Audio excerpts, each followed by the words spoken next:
Bienvenue sur le podcast des Montessori 7, Montessori à la maison. Je suis Anne-Laure Schneider, formatrice Montessori et maman de 5 enfants instruits en famille.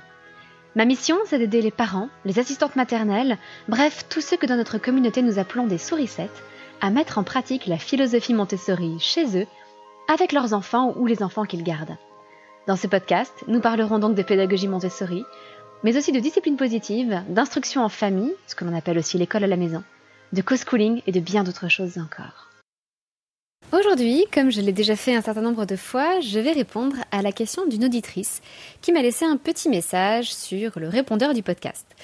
Il s'agit d'Audrey et voici son message. Bonjour, tout d'abord merci beaucoup pour le podcast que vous réalisez. C'est la pédagogie Montessori que je trouve vraiment passionnant, que j'ai découvert hier et j'ai beaucoup de mal à m'arrêter à écouter vos épisodes. Moi j'avais des questions sur qu'est-ce que dit du coup la pédagogie Montessori sur l'articulation entre enfants, dans la fratrie, sur l'organisation de la maison, le partage des jeux, le partage des espaces, notamment moi dans mon cas particulier, j'ai 2 filles, 5 ans et 3 ans, qui dorment dans la même chambre, donc qui partagent leur étagère, qui partagent beaucoup les jeux. Est-ce que tous les jeux sont à tout le monde? Est-ce qu'on doit définir quels jeux sont à qui et comment inciter les enfants à partager au maximum sans non plus les déposséder ou les rendre tristes. Et puis pareil sur les tâches ménagères, par exemple, elles commencent un peu à mettre la table. Pour l'instant, on leur demande de mettre la table pour elles-mêmes. À quel âge est-ce qu'elles vont commencer à mettre la table pour toute la famille éventuellement? Est-ce que la grande doit mettre la table pour les deux petites, pour elle et sa sœur? Est-ce qu'il faut partager? Alors, comment est-ce qu'on fait pour avoir une sorte de sentiment équitable aussi entre les enfants dans toutes les activités pratiques de la maison? Voilà. Bon, merci beaucoup. Et puis, voilà, je crois qu'il y a plusieurs questions dans mes questions. Voilà, j'ai fini. Au revoir. Bonne journée. Ce sont vraiment d'excellentes questions. Et ce n'est pas si évident que ça d'y répondre. Je vous avoue qu'avec nos 5 enfants, donc dans notre famille nombreuse, nous sommes particulièrement sensibles à toutes ces questions. Et l'un de nos objectifs, bien sûr, est d'éviter que nos enfants deviennent jaloux les uns des autres, qu'il y ait du ressentiment ou qu'ils nous en veuillent à l'âge adulte. Alors, au-delà de notre propre expérience, nous avons aussi pas mal de neveux et de nièces. Nos frères et sœurs respectifs, mon mari et moi, ont 7 enfants, 5 enfants et encore 5 enfants. Et puis, il y a d'autres familles qui sont encore en construction, disons, qui n'ont sans doute pas encore tous les enfants qu'ils voudraient avoir. Donc, nous avons beaucoup de familles nombreuses dans notre entourage. C'est donc vraiment un sujet qui nous parle et sur lequel nous avons réfléchi et nous avons partagé avec d'autres familles. Alors pour vous expliquer la situation chez nous et vous savoir de quoi on parle, chez nous, notre aîné a sa propre chambre, les 3 suivants partagent une grande chambre qui sert aussi de salle de jeu et le petit dernier est tout seul. Et dans toutes ces questions, autour du partage des jouets, du partage de l'espace, du partage des tâches ménagères, des services que l'on rend à la maison, je dirais qu'il y a 2 tendances qui semblent apparemment contradictoires. La première, c'est que l'on veut essayer de préserver le sentiment de sécurité de l'enfant. On ne va pas lui arracher son jouet, par exemple. D'un autre côté, on voudrait aussi lui apprendre la générosité, le sens du partage et le sens du service. Et il nous semble, à première vue, que ces 2 postures sont contradictoires. C'est que ou bien on maintient la sécurité de l'enfant en lui laissant ses jouets à lui, ou bien on lui apprend le partage en le forçant à prêter ses jouets à quelqu'un d'autre. Eh bien, en fait, ma conviction profonde est que les 2 ne sont pas contradictoires. Et l'approche Montessori propose justement une vision des choses assez originale que je voudrais partager avec vous aujourd'hui. Un principe fondamental dans l'approche Montessori, c'est qu'on laisse toujours un enfant aller au bout de son travail ou au bout de son jeu. Qu'est-ce que cela veut dire? Ça veut dire que si un enfant a pris un travail sur une étagère, il a pris un plateau, il est en train de travailler à sa table, et qu'un autre enfant veut faire le même travail, eh bien ce deuxième enfant doit attendre que le premier ait fini. Mais vraiment qu'il ait fini. C'est-à-dire qu'on ne va pas réclamer un travail à un camarade de classe, on attend qu'il ait totalement assouvi son besoin de travailler avec ce matériel. Et, point qui surprend souvent, il n'y a qu'un seul exemplaire de chaque matériel dans une salle de classe Montessori. Alors souvent on se dit, mais c'est compliqué, si deux enfants veulent faire la même chose, comment fait-on? Eh bien justement, en fait c'est un prétexte à apprendre la patience et puis à développer les relations sociales, l'empathie, etc. dans la classe. Mais la façon dont on va faire cela, c'est que l'enfant qui a pris le travail en premier peut y passer autant de temps qu'il le souhaite, même si c'est toute la journée. Et le deuxième enfant va attendre. Et c'est très difficile en tant qu'adulte, c'est quelque chose avec lequel moi-même je ne suis pas encore totalement à l'aise, mais dans la pédagogie Montessori, on ne dit pas à un enfant, bon, est-ce que tu n'as pas fini parce que tu as ton camarade là qui attend et qui aimerait bien pouvoir travailler aussi avec ce matériel. On laisse vraiment l'enfant totalement serein vis-à-vis du matériel. Et ça se comprend très bien si vous faites par exemple le parallèle avec la lecture. Imaginez que vous êtes plongé dans la lecture de votre roman et que régulièrement on vous interrompt en disant « Ah mais moi aussi j'aimerais bien le lire ce roman ». Alors vous vous interrompez et puis vous passez le livre à quelqu'un d'autre.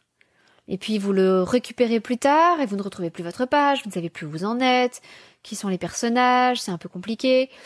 Vous vous remettez dedans, vous arrivez à nouveau à vous replonger dans l'histoire et hop, quelqu'un vous demande à nouveau de vous emprunter le livre.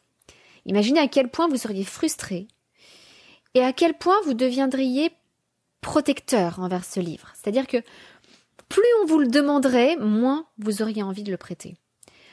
Alors qu'à partir du moment où on vous a laissé lire votre roman tranquillement jusqu'au bout, eh bien souvent, vous êtes le premier à vouloir le partager avec d'autres. Combien de fois on lit un livre qu'on aime bien et on se dit oh, « Je suis sûre qu'il t'intéresserait. Est-ce que tu ne veux pas le lire? Je te le prête. » On fait ça très souvent, très facilement. Alors que si on vous interrompt en pleine lecture, il y a fort à parier que vous n'ayez pas très envie de prêter le livre. Eh bien, c'est la même chose pour un travail dans une classe Montessori. Et puis, remarquons aussi le paradoxe de notre société actuelle. On se plaint que les enfants n'arrivent pas suffisamment à se concentrer, qu'ils n'ont plus de persévérance, qu'ils ne savent plus travailler, etc. Et en même temps, dès qu'un enfant se passionne pour un travail, dès qu'il commence à y passer une demi-heure, 1 heure, 2 heures, qu'est-ce qu'on fait? On va le voir et on le force à arrêter pour partager le travail avec d'autres.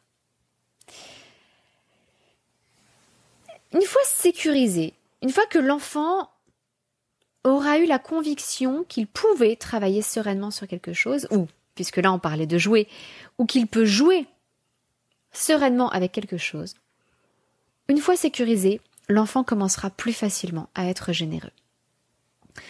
En fait, c'est à partir du moment où l'enfant a la certitude que ce matériel, il peut l'obtenir, une fois qu'il l'a obtenu, il peut l'utiliser aussi longtemps que nécessaire. C'est une fois qu'il a cette certitude que l'enfant peut plus facilement prêter ou partager. Et au fond, c'est logique, même si cette logique nous échappe le plus souvent. Comment pourrait-on prêter ou partager quelque chose qui n'a pas vraiment l'air de nous appartenir? Quelque chose dont on nous dispute la possession en permanence. Alors que c'est beaucoup plus facile lorsqu'on est rassuré sur la possession de quelque chose, de pouvoir alors prêter ou partager. L'idée donc à la maison serait de laisser un enfant jouer jusqu'à ce qu'il n'en ait plus envie avec un jouet. Et si un autre enfant veut jouer avec le même jouet, eh bien à ce moment-là, on lui dit que l'autre enfant a déjà pris ce jouet et que donc pour l'instant, c'est au tour de l'autre et que son tour viendra plus tard quand le premier enfant aura terminé. Alors là, évidemment, je vous parle d'enfants qui sont capables de raisonner. Donc soyons bien clairs, un bébé aura beaucoup de mal à comprendre tout ça. Disons, un enfant de moins de 2 ans, voire moins de 3 ans, aura beaucoup de mal à comprendre ça. À ce moment-là, on adopte d'autres stratégies. Avec les tout petits, et puis plus ils sont petits, plus on va les puiser dans ces stratégies-là. Avec un tout petit, on va commencer par distraire le bébé, par lui montrer autre chose, par essayer d'attirer son attention sur autre chose. Ou alors, ce qui fonctionne très bien, et qui est une stratégie que nous apprenons à nos enfants depuis toujours, nous leur apprenons que le plus efficace, c'est de proposer un échange avec un autre jouet. Donc imaginez qu'un grand soit en train de jouer avec une poupée, et le bébé arrive et prend la poupée. Eh bien, plutôt que d'arracher la poupée des mains du bébé, parce que qu'est-ce qui va se passer? Le bébé va se mettre à pleurer, à hurler, à tirer plus fort, à mordre peut-être, enfin bref, la catastrophe, le conflit, la violence. Eh bien, plutôt que de faire ça, c'est très simple, le plus grand peut aller chercher un autre jouet, intéressant pour le bébé, et proposer un échange, pour récupérer le jouet avec lequel il jouait. Souvent, ça se passe très bien, parce qu'en fait, les bébés sont souvent plus attirés par un jouet parce que c'est un jouet avec lequel joue le frère ou la sœur, et ils ne sont pas spécialement attirés par le jouet en lui-même. Donc, du moins la plupart du temps, ça fonctionne assez bien. Et puis sinon, on apprend aussi aux plus grands à faire des compromis, que oui, avec les plus petits, c'est compliqué. Donc on peut s'isoler pour aller jouer, ou alors on peut le laisser un petit peu jouer avec ce jouet, et puis ensuite le récupérer quand il s'en est un petit peu lassé. Donc tout ça, ce sont des possibilités différentes. Et ce sont des choses que nous faisons aussi à la maison. C'est comme ça que nous fonctionnons la plupart du temps. Même si, je vous l'avoue très sincèrement, c'est difficile de sortir des réflexes, de dire c'est chacun son tour, peut-être que tu y as suffisamment joué. Alors souvent on essaie d'inclure aussi un frère ou une sœur dans le jeu de l'enfant, en disant mais est-ce que tu ne peux pas jouer avec lui ou avec elle? Et puis nous avons adopté une politique un peu spéciale qui fonctionne très bien chez nous, donc je vous la partage, ça pourra peut-être vous donner des idées. Si un enfant reçoit un cadeau, il est totalement à lui pendant 1 semaine. Ça veut dire qu'il a le droit de refuser qu'un autre enfant y touche. L'idée derrière, c'est que quand on reçoit un cadeau, souvent on a envie d'y jouer de façon exclusive, on a envie justement de se rassurer sur le fait que c'est notre jouet. Et donc on procède comme ça, et au bout d'1 semaine, les jouets sont à tout le monde. Alors il y a des réserves sur l'âge évidemment, c'est-à-dire que certains jeux de société vont être réservés aux plus grands, les plus jeunes n'auront pas les droits de les prendre n'importe comment. On va aussi préserver les jeux les plus fragiles et empêcher les petits d'y jouer. À l'inverse, il est hors de question que les plus grands jouent avec le doudou d'un plus petit. Ça appartient strictement aux plus petits. Mais voilà, de manière générale, si un enfant reçoit un cadeau, il est totalement à lui pendant 1 semaine et il a le droit de refuser qu'un autre y touche. Par la suite, le cadeau devient un jouet de la maison et donc plus ou moins collectif. C'est-à-dire qu'il peut y avoir des contraintes autour de l'âge, mais le jouet finit par appartenir à tout le monde.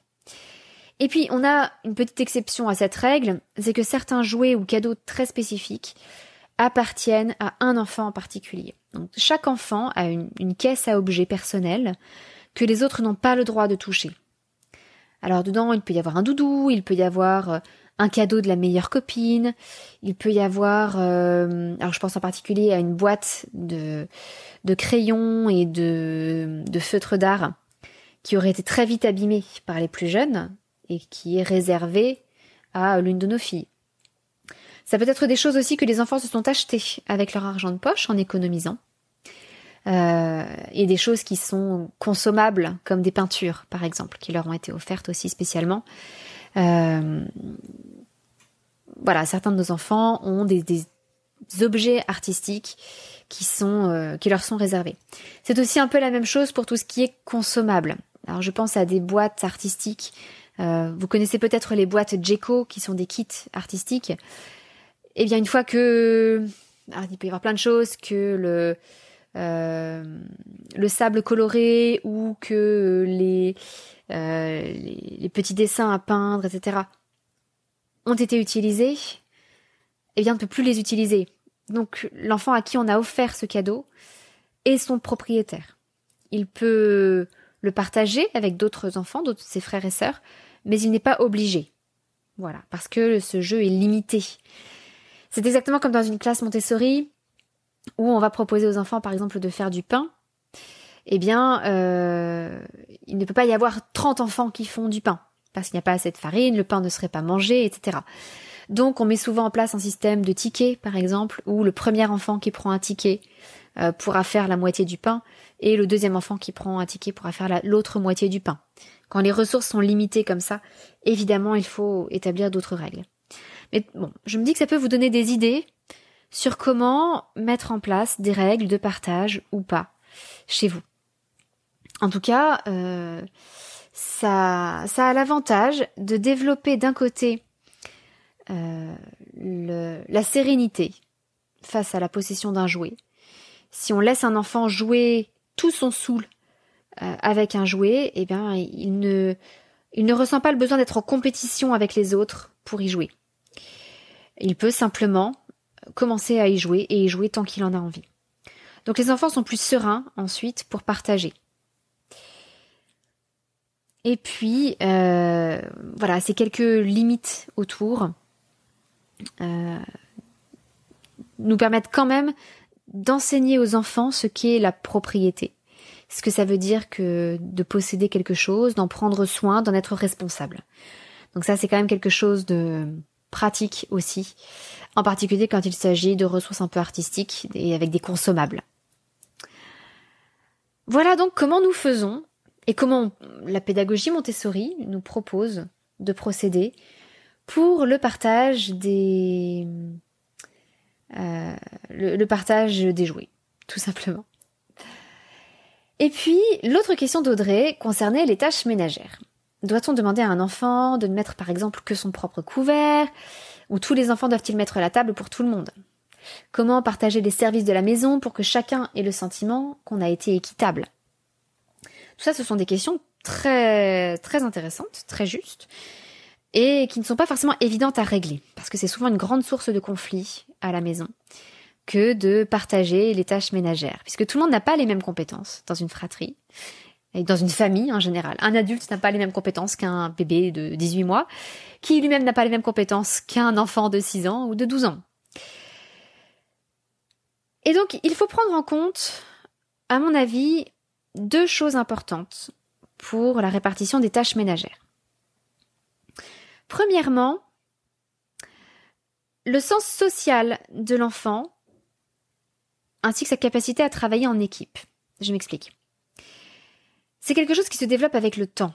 Il va être plus difficile à un jeune enfant de se projeter, de se mettre dans la peau de l'autre et de se dire de quoi aura besoin le reste de la famille. C'est pour ça qu'un jeune enfant va souvent être capable de mettre le couvert pour lui-même ou de débarrasser son propre couvert, mais va avoir plus de mal. Ça demande une étape d'abstraction supplémentaire que d'aller mettre toutes les fourchettes à table. Ça va lui demander aussi plus de compétences sociales s'il doit travailler en équipe. C'est-à-dire que faire quelque chose pour lui tout seul, il est responsable de ce projet du début à la fin, c'est quelque chose d'assez simple à gérer. Commencer à se répartir les tâches pour mettre la table ensemble. Toi, tu t'occupes des fourchettes, toi, tu t'occupes des assiettes, toi, tu t'occupes des couteaux. Ça demande des capacités de planification et d'organisation qui sont bien plus complexes. Et puis, donc je vous dis que c'est la première chose à prendre en compte pour répartir les tâches ménagères. Il y a le sens social de l'enfant et sa capacité à travailler en équipe. Et puis, il y a la complexité des tâches. C'est-à-dire que suivant les tâches, certaines vont être plus simples si l'enfant ne s'occupe que de lui. Si l'enfant ne s'occupe que de lui pour débarrasser, par exemple, eh bien, il prend sa fourchette, son couteau, il les met dans son assiette et il emporte tout ça à la cuisine. S'il doit débarrasser pour tout le monde, eh bien, il doit réunir tous les couverts, les mettre sur une assiette, empiler les assiettes et prendre l'assiette avec les couverts et la mettre au-dessus de toutes les assiettes, et débarrasser tout ça. Tout ça risque d'ailleurs d'être trop lourd, donc il va falloir diviser la pile en 2, peut-être en 3. vous vous rendez compte à quel point c'est compliqué à organiser, à planifier dans l'esprit de l'enfant, ce genre de tâches. Donc évidemment, c'est quelque chose qui sera plus facile à un grand enfant qu'à un tout petit de 3 ou 4 ans. Donc je pense qu'il est vraiment très important de tenir compte de la capacité de projection, d'organisation et de compétences des enfants. Enfin, et des compétences des enfants, je veux dire, pas des capacités de compétences. Alors, pour éviter le sentiment d'injustice qui intervient souvent dans les fratries, pour moi, la meilleure solution, c'est de faire un conseil de famille sur le sujet. Parce que le risque, c'est qu'on développe un sentiment d'injustice entre les enfants, qu'on ait tendance à s'appuyer un peu trop sur les aînés, parce qu'on sait qu'ils savent faire, on a confiance en eux, ils nous ont montré leurs compétences, donc on va leur demander un peu plus qu'aux plus jeunes. Mais du coup, on a tendance à ne plus responsabiliser les plus jeunes, les petits, qui en fait sont très en demande. Ils ont envie de faire des choses de grands. Et souvent, on ne leur donne pas suffisamment de responsabilités, du moins pas à la hauteur de ce qu'ils sont capables de faire. Et donc, selon moi, l'un des meilleurs moyens pour s'assurer la coopération de chacun, c'est un outil de la discipline positive qui s'appelle le conseil de famille. Alors c'est en particulier quelque chose que je vous recommande pour les vacances. C'est formidable quand on part en vacances quelque part. Donc si vous êtes encore en vacances, profitez-en, vous pouvez peut-être faire un conseil de famille. Et je vous en reparlerai sans doute un jour plus en détail. Là, je vais rester assez sommaire et je vais vous proposer une version très sobre du conseil de famille, uniquement appliquée aux services à la maison. Mais je pense que c'est quelque chose d'extrêmement utile pour s'assurer la coopération de tous. Un conseil de famille, ça commence, dans la discipline positive, toujours par un échange de gratitude. Un échange de gratitude, c'est que chacun va dire merci à chacun des autres pour quelque chose. Alors ça peut être quelque chose de très simple. Merci. Alors, les parents remercient chacun des membres de la famille, parents et enfants, et les enfants remercient chacun des membres de la famille, parents et enfants. C'est vraiment quelque chose où tout le monde est dans le même bateau. Et donc, on peut dire merci pour des choses très très simples, comme je vous le disais.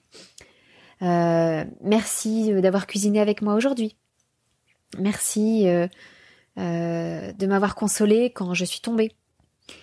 Merci d'avoir joué avec moi à tel jeu. Et puis ça peut être des choses un peu plus profondes, un peu plus générales. Merci pour ta bonne humeur. Merci pour tes encouragements. Merci de me faire confiance. Voilà, on peut faire rentrer tout ce qu'on veut dans les gratitudes, tant que c'est merci. Alors attention évidemment à la façon dont on dit les merci. J'ai déjà eu mon mari qui nous a fait des gratitudes un peu limites, du style merci d'avoir mis le couvert sans râler pour une fois. Le pour une fois et le sans râler viennent tout gâcher, voilà. Alors qu'un simple merci d'avoir mis le couvert aurait été beaucoup plus positif pour tout le monde. Voilà, donc évitons ce genre de choses. Mais on commence par un échange de gratitude. Pourquoi ? Tout simplement pour nous mettre dans un bon état d'esprit, pour que chacun soit dans un esprit de service, de remerciement, de gratitude, de reconnaissance. Et ça facilite l'esprit de coopération pour la suite. Une fois qu'on a fait cette étape, on peut faire la liste de tout ce dont la famille a besoin pour fonctionner. Par là, j'entends mettre le couvert, laver le linge, cuisiner, passer l'aspirateur, faire des courses, ranger, etc., etc. Donc on fait une liste. Et c'est très pratique de commencer par les vacances. Imaginez que vous êtes dans un gîte, par exemple, pendant une semaine. Eh bien forcément, les habitudes vont être un petit peu différentes de la maison. Peut-être que vous avez une machine à laver mais pas de sèche-linge, contrairement à d'habitude. Peut-être qu'il n'y a pas de lave-vaisselle. Peut-être que les couverts ne sont pas accessibles aux enfants, etc., etc. Et donc on fait la liste de tout ce dont on a besoin pour l'organisation de cette semaine de vacances. Étape suivante, chacun prend ses responsabilités. Ah ben moi je veux bien mettre le couvert, mais j'aimerais bien ne pas être tout seul. Est-ce que quelqu'un pourrait m'aider ? Moi je peux me charger de la cuisine, ça me pose pas de problème. Je suis prête à faire tous les repas. Moi, je veux bien faire un petit rangement tous les soirs, avant le dîner, pour m'assurer que tout soit bien rangé. Moi, je veux bien donner le bain du bébé, etc., etc. Une fois que toutes les responsabilités ont été partagées, mais sur la base du volontariat autant que possible, alors évidemment, il risque de rester des tâches vers la fin dont personne ne veut, et c'est là qu'on apprend la vie en société, c'est que ces tâches, il faut bien les faire. Donc, qui est prêt à se dévouer? Qui veut bien le faire? Est-ce qu'on le fait à plusieurs? Est-ce qu'on alterne? Voilà. Et dans la coopération, on peut chercher ensemble des idées pour que toutes ces tâches soient prises en charge par quelqu'un. Une fois que chacun a pris ses responsabilités, on affiche cette feuille, cette liste de responsabilités quelque part. Et puis on peut se donner rendez-vous, alors si c'est en vacances, généralement on n'a pas besoin de se redonner rendez-vous pour voir si ça fonctionne bien, sauf si on part en vacances pendant longtemps. Mais à la maison, on peut se donner rendez-vous dans 2 semaines, dans 3 semaines ou dans 1 mois, pour voir si ça convient toujours à tout le monde. Alors, au départ, quand on démarre, je vous recommande plutôt de ne pas attendre trop longtemps avant de refaire un point. 2 semaines, c'est pas mal. Parce que certains enfants vont prendre trop de responsabilités, vont se sentir surchargés. D'autres vont se rendre compte qu'en fait, bon, ça va. Ils ont des responsabilités plutôt cool et qu'ils peuvent quand même aller un petit peu plus loin et en faire un peu plus pour les autres. Et puis, dernière étape, à ne surtout pas négliger, parce que c'est l'étape qui va donner envie à toute la famille de refaire un conseil de famille, c'est un moment sympa, tous ensemble. Alors chez nous, ces derniers temps, c'est de faire une bataille de pistolets à eau. Parce qu'il fait beau, on a acheté des petits pistolets à eau en plastique.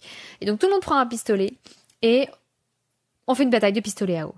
Donc c'est génial parce que tout le monde s'amuse. Des plus petits aux plus grands, on rigole, on passe un excellent moment ensemble. Et du coup, je peux vous dire que c'est notre fils de 6 ans qui n'arrête pas de nous réclamer qu'on refasse un conseil de famille. On en a fait déjà plusieurs, mais là c'est vrai que ces dernières semaines ont été un peu chaotiques. On a passé des vacances chez mes beaux-parents et pendant ces vacances-là, justement notre fils de 6 ans réclamait qu'on fasse un conseil de famille. Bon, on n'a pas eu le courage, je dirais, de lancer la proposition avec mes beaux-parents, les beaux-frères et belles-sœurs et tous leurs enfants qui étaient là. On n'a pas voulu imposer notre fonctionnement, mais je pense qu'on aurait pu leur proposer. Et en tout cas, depuis qu'on est rentré, notre fils nous harcèle pour refaire un conseil de famille. Donc je crois qu'on va en faire un très très vite pour refaire le point. Donc je vous récapitule le déroulé possible d'un conseil de famille pour se répartir les services dans la maison. 1. On commence par un échange de gratitude. 2. On fait la liste de tout ce dont la famille a besoin pour fonctionner. 3. Chacun prend ses responsabilités et on l'affiche ses responsabilités quelque part en se redonnant rendez-vous au bout de 2 semaines par exemple pour faire le point et voir s'il faut faire des ajustements. Et enfin, indispensable, à ne surtout pas oublier, le moment sympa en famille. J'aime beaucoup ce système parce que, encore une fois, il évite le sentiment d'injustice entre les enfants. Parce que s'ils ont participé à la décision de la répartition des tâches, on est davantage dans l'équité que dans l'égalité. Et ça, c'est vraiment quelque chose de très important. Je voudrais d'ailleurs vraiment insister sur cette différence entre l'équité et l'égalité.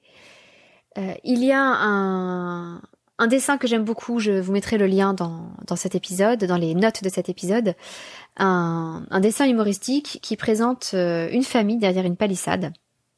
Et vous avez donc, alors ça va être le papa, un grand frère et un petit frère, il y a plusieurs versions de ce dessin. Et vous avez la version égalité. Chacun a la même caisse. Et donc chacun est debout sur une caisse pour pouvoir regarder au-dessus de la palissade. Donc le papa, évidemment, lui, il est largement plus grand que la palissade, puisqu'il est déjà suffisamment grand pour voir au-dessus sans caisse. L'enfant du milieu, lui, il arrive à voir juste au-dessus, mais le plus jeune, lui, ne peut rien voir parce qu'il est debout sur une caisse, mais que ça ne suffit pas à ce qu'il puisse voir au-delà de la palissade. Ça, c'est l'égalité. Tout le monde reçoit la même chose, tout le monde a la même caisse. Tout le monde fait la même chose. L'équité, c'est autre chose. L'équité, c'est chacun reçoit en fonction de ce dont il a besoin. Et donc l'image pour l'équité, c'est que l'adulte, lui, il est simplement par terre. Il n'a pas besoin de caisse pour voir au-dessus de la palissade. Le grand enfant a une caisse et ça lui permet de voir au-dessus de la palissade. Et le plus jeune des enfants a 2 caisses et donc il est debout sur ces 2 caisses et là il arrive à voir au-dessus de la palissade. Et donc quand on donne à chacun suivant ses besoins, eh bien c'est ça l'équité. C'est pareil, l'équité dans la répartition des tâches ménagères, eh bien c'est de permettre à chacun de faire en fonction de ce qu'il est capable de faire. Et pour favoriser ce sentiment d'équité et pas d'égalité, il n'y a rien de mieux que ces conseils de famille.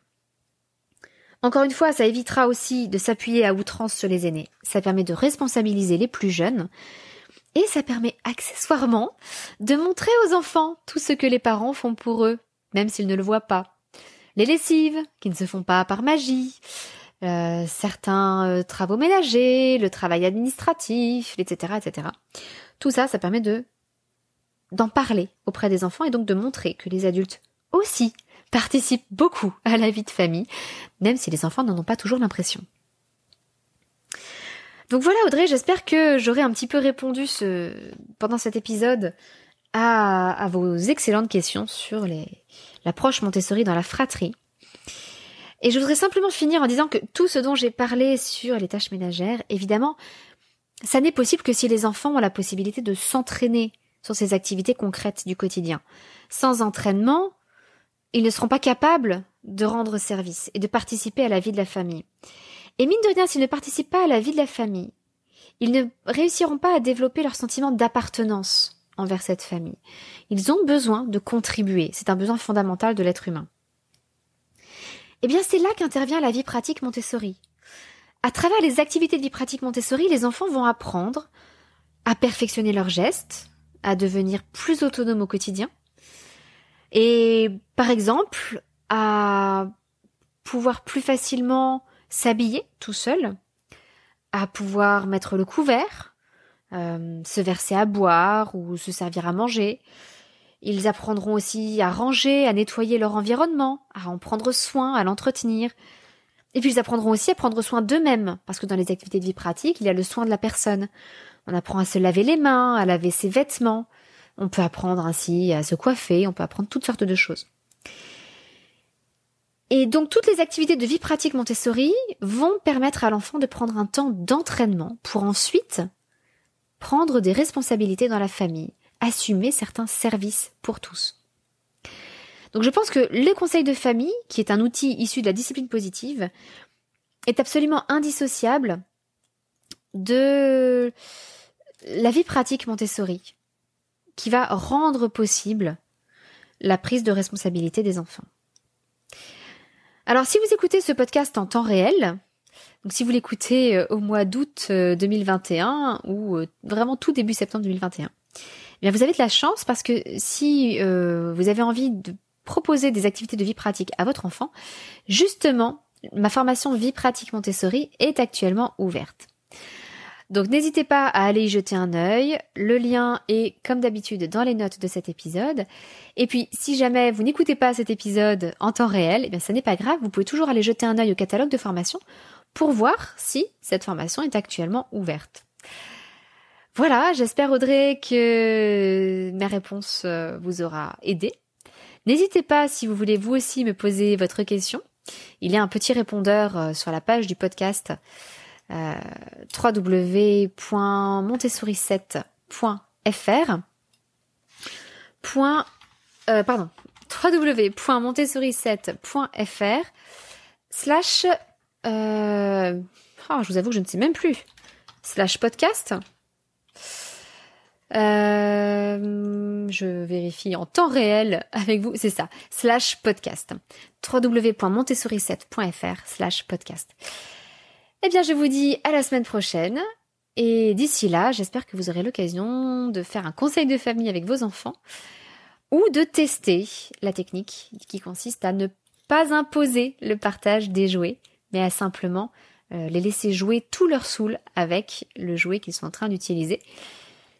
Et d'apprendre à l'enfant qui voudrait également y jouer à rester un peu patient et persévérant. Voilà, je vous souhaite beaucoup de bon courage et je vous dis à la semaine prochaine. À très bientôt, votre petite sourisette, Anne-Laure.